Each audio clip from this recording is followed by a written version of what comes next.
So it's Dada Online. We are coming to you live from Abeiku Ansah, precisely Robin's guest house. Today we are honored to have the executive assistant to the Minister of State in charge of tertiary. He doubles as the assembly member of Abeiku Ansah electoral area and then CEO of Robin's group of companies. You are welcome. Thank you, my brother. Those who don't know your real name, mention your real name to us. Well, my name is Abeiku Ansah, and that's what my parents gave me, so that's how I'm called. I know most people know you for the name Father, right? Yeah, that is how my friends also used to call me. That's why I want us go straight to the discussion. Education in the recent periods have gained the attention of many, the populace, I mean, and it is in a good direction because most people want to know how their kids are faring as far as education is concerned. My first question to you, and I think it's good that you occupy that position to answer this question. What is the general impression where you stand, the general impression about sandwich and distance graduates in this country? Well, thank you very much for this honor and the greatest opportunity to be interviewed on your social media platform, Dada Online, which is one of the emerging online platforms across the central region and Ghana for that matter. So generally, talking about sandwich and distance education in particular, I always say that sandwich or distance education for that matter is the future of tertiary education in Ghana. You know, this government's policy of industrialization, where the government has introduced the one district, one factory policy, which means that each of the over 200 districts in the country is virtually going to have a district. And that means that we will have a category of the youth within the bracket who will be going to school, and then we will be working in these factories or establishments for that matter. And that is where access to education also becomes a problem. Working at the same time and going to school at the same time can become a very tough situation for one to manage. And so if there is any kind of education that opens direct access for workers to be able to do their work and then go to school at the same time, that clearly means that Ghana is actually on the verge of opening up access for tertiary education within the landscape. And so that is what I consider to be the future of higher education in Ghana and then in Africa or even all over the world. Because you go to a place like Nigeria, they have the National Open University. That university primarily focuses on distance education, where there is a virtual class, there are virtual classrooms, there are virtual lecturers, but there is absolute quality within the system to ensure that the curriculum, the methodologies for teaching and learning and assessment and everything is intact. So you can just do your work, you can just fix yourself somewhere, but still be in the educational enclave and pursue tertiary education at every level. So for me, I think distance education is the future of Ghana's tertiary education and all over the world. Yeah, I get your point, but most may disagree with you. I think we have got people who, most directors, for instance, think that, especially when you pursue through distance and other sandwich programs, it means you are not that smart.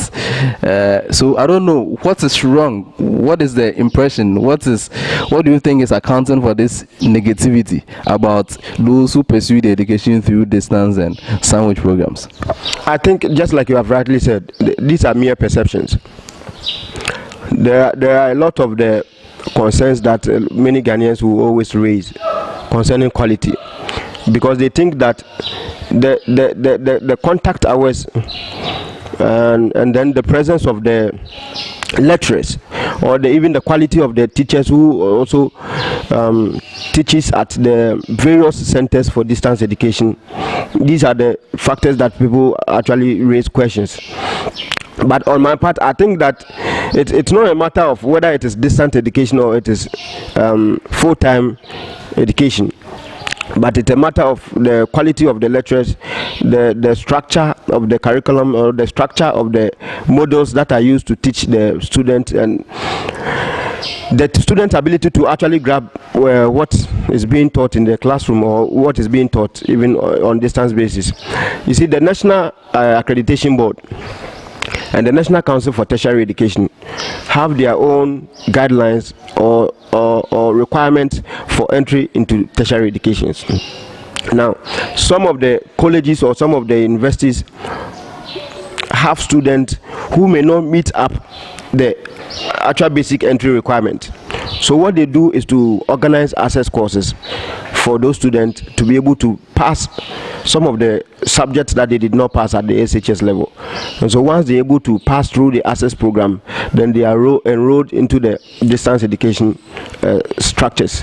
What it means is that it is by way of not compromising on the quality of the basic entry requirement. So that also guarantees or confirms the point that everyone who is whether pursuing distance education or full-time education actually meets the basic entry requirement, and that qualifies them to enter into the tertiary education landscape. I want you to tell my viewers emphatically, is your office, where you are the executive assistant to the minister, having any plans to exit from our education setting those who pursue any degree or any certificate through sandwich? And because there have been a brouhaha about that issue. I'm not sure it will be under the Nana Addo Dankwa Akufo-Addo government for distance education to be cancelled or for anyone pursuing distance education to be relegated to the background. Don't forget that in the first year of the implementation of the free SHS policy, over 225,000 pupils started the first year of the free SHS. So there's a complete avalanche or possible avalanche. The enrollment numbers are constantly increasing. And don't also forget the traditional universities in Ghana cannot accommodate all the students. Even the first year, the first batch of the graduates who finish the SHS and then qualify to enter into the tertiary institutions. Though government is trying to expand infrastructure on existing traditional universities, though technical universities are also opening up to absorb a lot of the students, though there are numerous private universities in the country, though despite the fact that government is also putting up new universities, the numbers and the interest of Ghanaians pursuing higher education constantly increases. And that is one of the key reasons why this government has adopted innovative ways of ensuring that we create the avenues to open access so that more and more people, as and when they graduate from the secondary schools and then they qualify to enter into the universities, there is a space for everybody to occupy. And that is one key reason why distance education also becomes very relevant in the tertiary education sector. So I'm not sure the Nana Addo Dankwa Akufo-Addo government, which is more interested in promoting education, especially higher and quality education with open access for both boys and girls and men and women, everybody to gain access to tertiary education, will close down distance education programs. Yeah, you have fine way of communicating these things to us better, but it seems there's a gap in this communication from the top to the very people on the ground.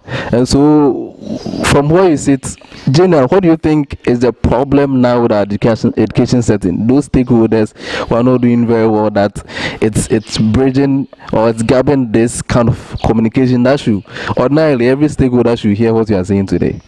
Well, I think the Ministry of Education has a strong PR office that constantly comes out with necessary information that Ghanaians actually need to know about what is happening in the educational sector.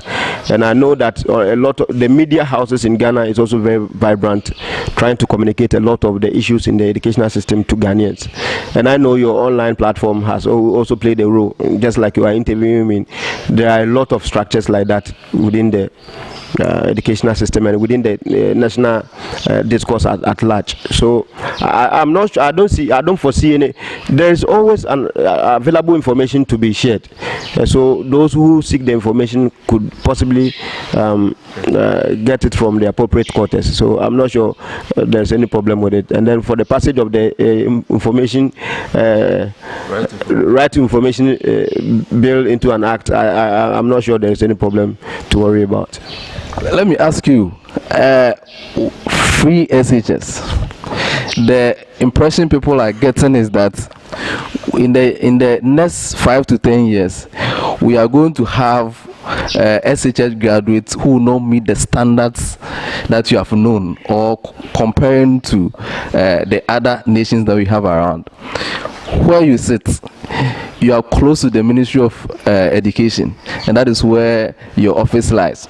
Do you think that these people that we have in our SHS, under the free SHS system, will graduate to meet the standard that you had when you had your SHS?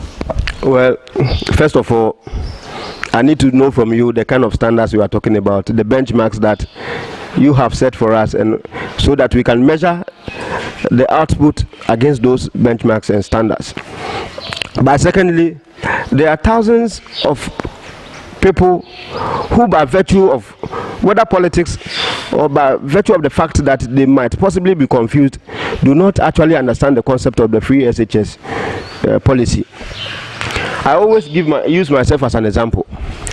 I went to an Islamic school, coming from a very poor background, and I couldn't have had access to secondary education.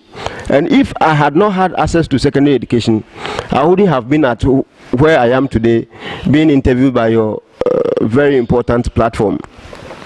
I completed school with a lot of promising young guys who could not go to secondary school because their parents could not afford to pay for fees.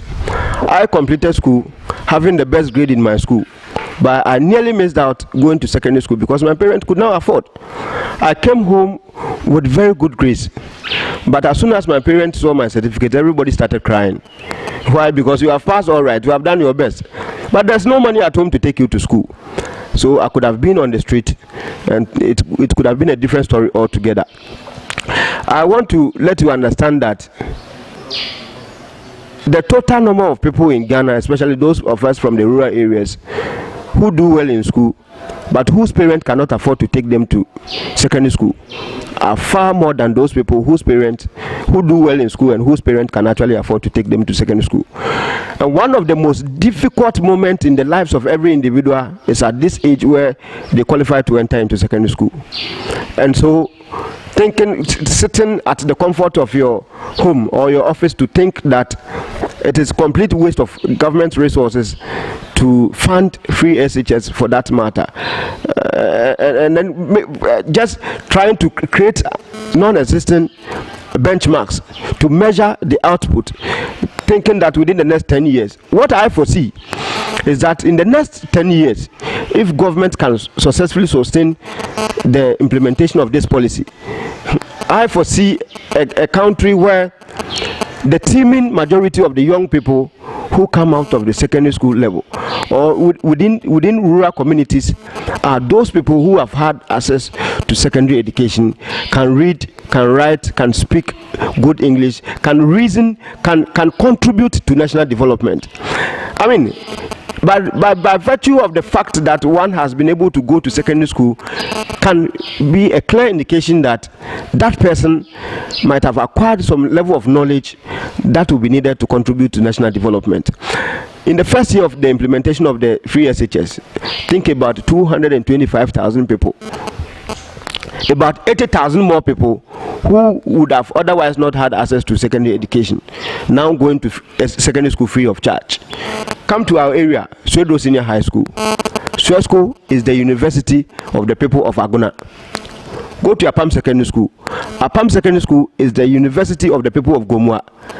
But just imagine the total number of people from Aguna who get access to Swedo each year, and then the total number of people from outside Aguna who get access to the same school each year. The number of people in Aguna who get access to Swedo Secondary School is low because the total number of parents within the catchment area whose children go to school in the area and pass and should have gone to the same school are not able to fund their education. And that is the key reason why this government is opening access, ensuring quality, and then also to ensure equity. Equity means providing a fair opportunity for everybody, where there is no barrier. The cost component that actually restricted a lot of people from accessing secondary education, now the barrier is removed. So whoever goes through the basic education level, where we also believe that those people who, the teachers at the basic level, are those people who are professional teachers who have been trained through high skills in the colleges of education system, and they have been to this basic school to teach these children to write their basic examinations, basic education certificate exams, and then qualify to enter into the secondary schools. So for me, I think free SHS is the blessing that Ghana has ever had in the history of this country. I mean, otherwise, so many people would have passed their exams, so many people would have gone through 9 years basic education, but would have not been able to access secondary education. I'm not sure everybody, let me be charitable, any reasonable person will be against free SHS as a policy. But with equity, don't you think those who are making the call that those who are really poor should be segregated from the lot so that they will directly enjoy the policy? Those calls are made. Of course, everybody will make any kind of call to satisfy their personal interest or to satisfy the interest of a corporate group. What I foresee, those people can clearly come up with the data on everybody's income distribution. For example, you come to my rural community in Aguna Safo, so that you come and tell us that the total number of people living in Asafo is 15,000. Out of these 15,000, A, B, C, D, 10,000 of them cannot afford it, because you have a concrete data on their income, what they earn at the end of every month or at the end of every year, measuring it against their own standards of living, and then telling us with credible data that by these indicators this person can pay, by these indicators this person cannot pay. Don't forget, the total number of taxpayers within this country, those within the tax bracket, are the same person who virtually fall within the public and civil service, I mean the formal sector. And if they are just about less than 30% within the formal sector, and they are the same people who have been paying the taxes, and they are the same people you perceive, because they are in the formal sector, and you have access to probably some data that tells you about how much they earn at the end of the month, and you think you can base on that to calculate how much they should pay for their children. Then you're also talking about 70% of people for whom you don't have their own data, and for whom you cannot actually tell us how much they earn at the end of the month. But don't also forget, there are hundreds and millions of people within the informal sector who are well to do more than those people in the formal sector, and who can even fund their secondary school. But this government has made its point clear, has established the fact that there is the need for those people who think they can fund, they can pay for their school fees. I mean, to just go to the schools and then pay for the fees to support the free SHS, because obviously this is a fine policy, and it is a policy that must be supported in its full implementation. So whoever is well to do to support the policy, of course, is always at the verge of, I mean, always free to do so. There are lots of policies, I should say. I've personally perused a lot of them on the ground, especially on the basic schools. And I don't know whether it's a problem of communication. One of the lots that I've heard is no form of any fee should not be collected in the schools. The other one has to do with printing fee. The recent one was printing fee. I think on social media we saw a lot of pictures, teachers writing on board and all that. And the displeasure of most teachers and head teachers, to a far extent the directors, is that we are having too many policies and the policy direction is missing. And so it has a dying effect on education, particularly at the basic school level. Well, I know that there are a lot of reforms going on within the education system, from the basic to the tertiary. And as part of the reforms, don't forget, government has reviewed the current curriculum, and there's the introduction of a new one at the basic level.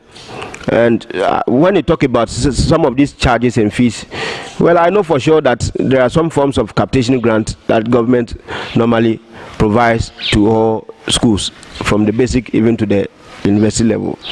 So I don't know much about this kind of printing fees and other charges that are being taken at the basic level. But when I was in school, when I was a student at the basic level, our teachers, some of the female teachers carried their own children at their back whilst they were writing on the chalkboard. There was virtually nothing wrong with it. Ghana is part of the global world, and this is the 21st century. This is the era of nanotechnology, the highest level of technology. And I know some of these forms of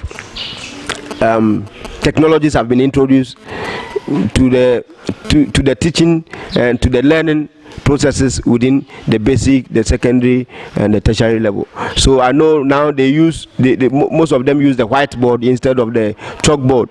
Yes, and I know there are a lot of secondary education improvement projects that are ongoing, even in the secondary schools, and I know the basic schools too, they are having a lot of programs. But for me, I think it's a matter of communication, just like you mentioned. You know, some of these reforms, it's not a matter of just having a lot of policies, but it's a matter of government trying to mainstream policies to ensure we provide most efficient and effective systems of education that actually provides results that will help to improve systems within Ghana. So I know of some of the concerns that directors, students, pupils, and everybody is raising, but I think these things are happening at a very, very important time where government is also trying to mainstream such policies to put an end to some of the challenges that we have in our basic system. Another displeasure is that from ranks, when you pursue any certificate, you are being graduated from one rank to the other. Now the impression is that you need to wait for close to 4 to 6 years before you can get to the next rank. That is also one of the displeasure that most teachers have, and I can't fault the government. They didn't start right now, but they look up to, most people say that one of the things that they were not happy about the SY government is that policy, and the other policy of paying 3-month arrears, and that is why most of the teachers voted for your government to come to power. So if you sit for the same policy where you were elected to sort of change it and still continue with it, then you are not being fair to them. Well, I think as for issues about the technicalities of the promotion and those kind of stuff, I'll leave it to the GES to possibly address them better, because I don't have enough understanding about their own systems and structures at the basic level. But concerning payment of arrears and those kind of things, I know for sure this government has adopted an approach which is more rewarding, more fulfilling than any other government in the history of Ghana. You know, this government has made it a policy that before government actually recruits people into the Ghana Education Service, government secures financial clearance from the Ministry of Finance to be able to recruit. That comes with numbers. So you get the financial clearance to recruit about 1,000 people. You recruit according to that number, and then so long as you have the financial clearance, unlike those times where somebody would teach for about 6 years before they get their back pay, this time around by 3 months you go through your biometric, you go through every process, and then controller begins to pay you. So there are a lot of changes within the system that I know for sure. But as for those that relate to promotion, I know the GES has its own systems and structures. So possibly, and teachers are also aware of such systems and structures. I know they conduct interviews and a lot of processes to ensure those who qualify actually are promoted. But I don't know about the technicalities that are involved. Okay, so it's still the other line. We are about wrapping the conversation with the Honorable Abeiku Ansah. To end with, I know you are part of the Tertiary Reforms Committee.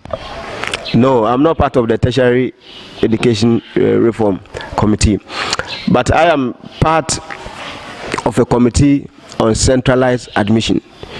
Yes, so that is part of the reform. Yes, it's part of the reform. You know, there are a lot of policies within the scattered policies within the tertiary education landscape, and that is why the Ministry of Education thought it wise to ensure there is a single document, tertiary education policy document, that accommodates all the scattered documents and put it into one basket to regulate and mainstream tertiary education. And of course, as part of the reform procedures, there was the need to introduce what we call a centralized admission system. That system seeks to ensure equitable access to tertiary education.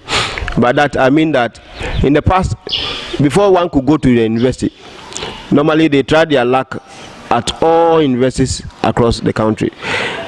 The prospective student buys one form, maybe 200 or 300 cedis for Legon, Cape Coast, Kumasi, Takwa, UDS, and all the other universities. So that if he doesn't get admission at Legon, there's the likelihood that he will get UCC, or the possibility that he may get KNUSC or maybe UDS. And so he buys about 5 forms, and then eventually he sometimes it is possible that prospective student gets admission in all the 5 universities, but he's only able to go to one of them, and then all the 4 other places he has secured seats in those places, and it is only at the last time, at the point of matriculation, that the schools get to know that these people are not able to come. So, and somebody is also sitting in my hometown, Agunasafo, who has applied, who could only afford one form, has applied, and that space becomes wasted. And so, if there is a need to mainstream it, then government is virtually going to introduce a centralized admission system. And by that system, you buy one voucher, you choose 3 universities. In each university, you select a number of programs. For example, you may be entitled to 3 choices of programs, and so you eventually going to get admission along the line, so long as you qualify. Government is making it possible for all, compulsory for all public universities, and private universities are also encouraged to join the system. What it means is that if you apply your first choice, second choice, third choice, and you don't get admission, the system opens what we call a mall, a marketplace, a place like Mandela. Then you go shopping, you go and shop for schools, you go and shop for programs, and then so long as you qualify within the National Accreditation Board or the National Council for Tertiary Education entry requirement, it is possible you certainly get admission to go to university. So this is one of the finest innovation the Nana Addo Dankwa led government is introducing into the tertiary sector as part of the reforms in the tertiary landscape.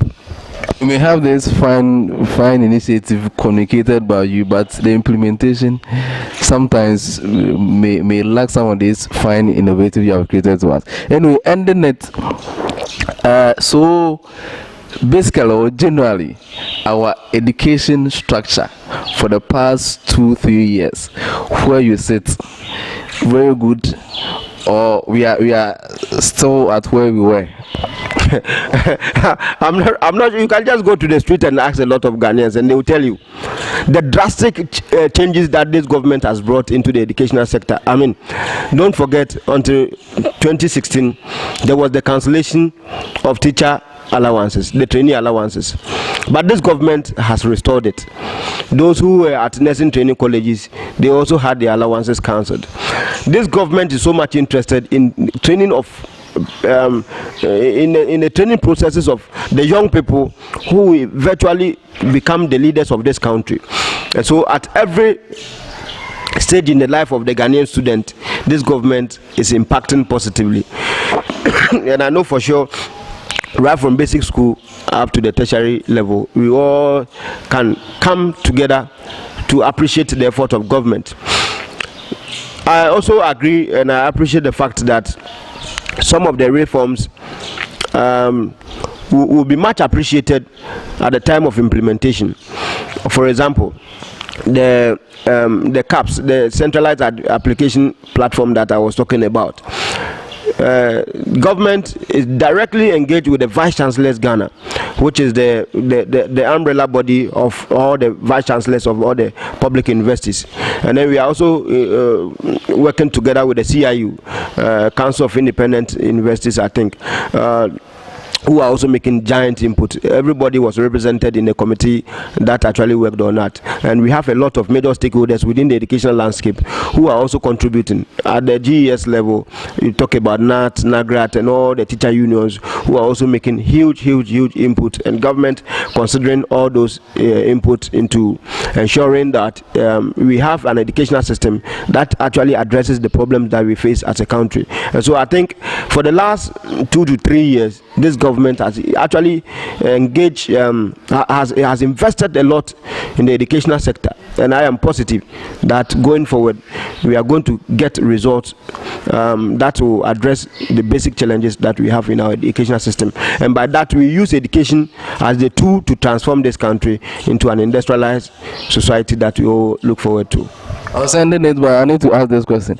Most people, professionals, think that the education should be given to the professionals to handle it, and we are having too much of political interference, which is a danger for education in Ghana. I don't know where you are talking about. I don't know what exactly that means. I don't know which politicians are teaching in basic schools. I don't know which politicians are teaching or interfering. Let me give you an instance. The recent Bureau in UW, most people attribute that whole incident to the interference in quotes from the MP, the Honorable Afeomaken. Every university is an independent or an autonomous institution. So the university has its own structures. There are governing councils at every university, and the governing councils are normally made up of government nominees and institutional reps. So I'm not sure it is up to a politician to decide for a university, which is an autonomous institution on its own. So I don't buy into that idea that politicians are actually controlling. We haven't heard anything about University of Ghana having any MP in the area interfering in their affairs. We haven't heard anything about UDS.